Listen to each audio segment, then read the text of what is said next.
भारत एक कृषि प्रधान देश है, लेकिन ऐसा लग रहा है कि अब भारत पेपर लीक प्रधान देश भी बनता जा रहा है। ऐसा हम नहीं बल्कि वर्तमान में भारत देश की स्थितियां बता रही हैं। अभी मध्य प्रदेश में पटवारी भर्ती फर्जीवाड़े को लेकर युवाओं का आक्रोश ठीक तरह से ठंडा भी नहीं हुआ था कि उत्तर प्रदेश से खबर आने लगी कि योगी की नाक के नीचे हो गया पुलिस भर्ती का पेपर लीक। नमस्कार, मैं हूं गिरिराज शर्मा और आप देख रहे हैं सरल टॉक। उत्तर प्रदेश के भीतर लाखों की संख्या में युवा 17 और 18 फरवरी को उत्तर प्रदेश पुलिस भर्ती की परीक्षा देने के लिए निकलते हैं, लेकिन उन्हें क्या मालूम था कि जिस परीक्षा को वो देने जा रहे हैं उस परीक्षा में पेपर लीक की खबर सामने आ जाएगी।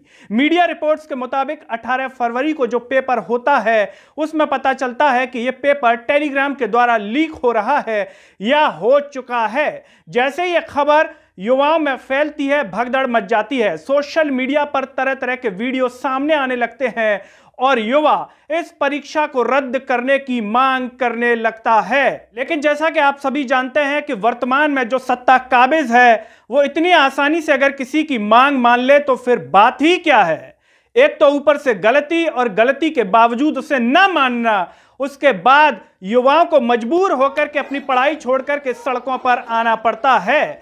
जैसा कि युवाओं की मांगों को नहीं माना गया तो उसके बाद उत्तर प्रदेश का युवा भारी संख्या में आज लखनऊ के इको गार्डन में इकट्ठा हुआ और सरकार से डिमांड करने लगा, मांग करने लगा कि इस परीक्षा को फिर से कराया जाए, यानी कि री एग्जाम की वो मांग करता है।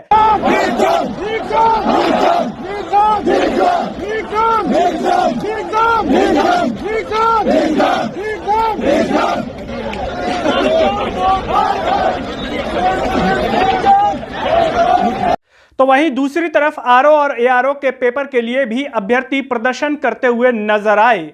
इसे लेकर के लोग सोशल मीडिया पर तरह तरह की प्रतिक्रिया दे रहे हैं।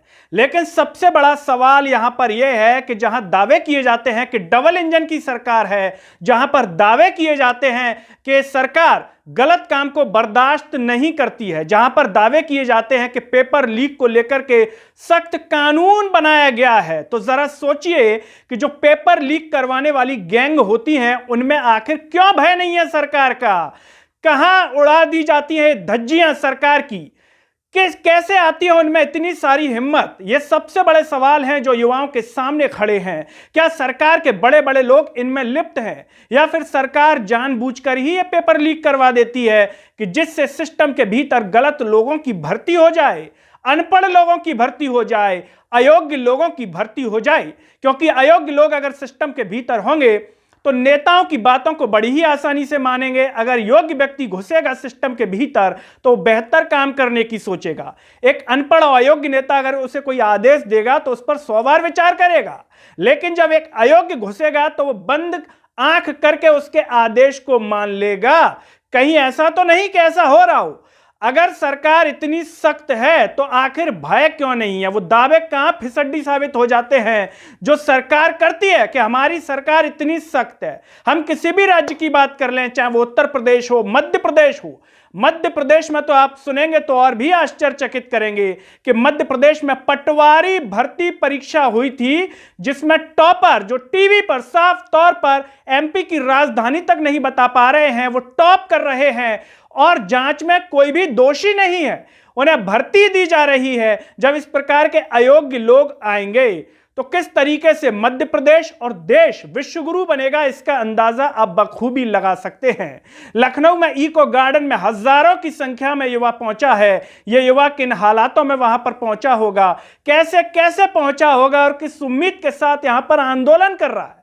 जरा सोचिए आप कि एक तरफ वो पढ़ाई करे, एक तरफ वो पेपर भर्ती, जो परीक्षा भर्ती है उसको निकलवाने के लिए आंदोलन करे, फिर लीक हो जाए। जो किराया देकर के आया होगा ट्रेन से पेपर के लिए वो तो गया ही उसका, फिर उसके बाद इसके लिए भी आंदोलन करे कि पेपर फिर से करवाया जाए।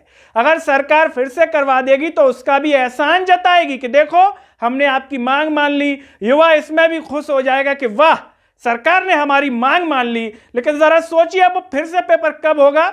आगामी लोकसभा चुनाव है, फिर कब भर्ती होगी, कब तक खिंचेगी, ये सिस्टम आखिर कैसे सुधरेगा और इसके लिए कौन जिम्मेदार है। जब मौका मिलता है कि हमें चुनाव में मतदान करना है तो हम किसे जितवाते हैं? क्या हम ऐसे नेताओं को जितवाते हैं जो पढ़े लिखे हैं, जिनमें थोड़ी सी बुद्धि है, जो पढ़े लिखे चीजों को महत्व देते हैं, या फिर हम ऐसे नेताओं को जितवाते हैं जो आपस में आपको लड़वाते हैं?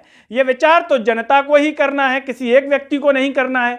जनता जिसको जितवाएगी वो सरकार में चुन करके आएगा। अब वो आपके उम्मीदों पर खरा उतर रहा है या नहीं उतर रहा है, तो उसे कुर्सी से खिसकाने का काम किसका है? जनता का है। अगर फिर से उसके पिछवाड़े को कुर्सी पर रखेंगे तो उसे तो लगेगा कि मैं तो बढ़िया काम कर रहा हूं, इसीलिए जनता मुझे सहला रही है। आप जो भी सोचते हो इस पूरे मुद्दे पर कि ये पेपर लीक किस तरीके से रुकेंगे, आखिर क्या इसमें बदलाव होना चाहिए, और क्या आगामी जो चुनाव हैं उनमें युवाओं का मुख्य रोल होगा सरकार बनवाने में? क्योंकि अगर मुख्य रोल होता तो युवाओं को इस तरह से दरकिनार तो नहीं किया जाता। आप जो भी सोचते हो कमेंट बॉक्स में अपनी राय जरूर दीजिए। इस वीडियो को हर जगह शेयर कीजिए, चैनल को सब्सक्राइब कीजिए, साथ ही साथ सरल टॉक के Facebook, Twitter, Telegram, Instagram page को आप जरूर फॉलो कीजिए। अंत में सभी से एक अपील है कि सरल टॉक को ज्वाइन व थैंक्स बटन के द्वारा जरूर सपोर्ट कीजिए, जिससे हम और बेहतर कार्य कर सकें। नमस्कार।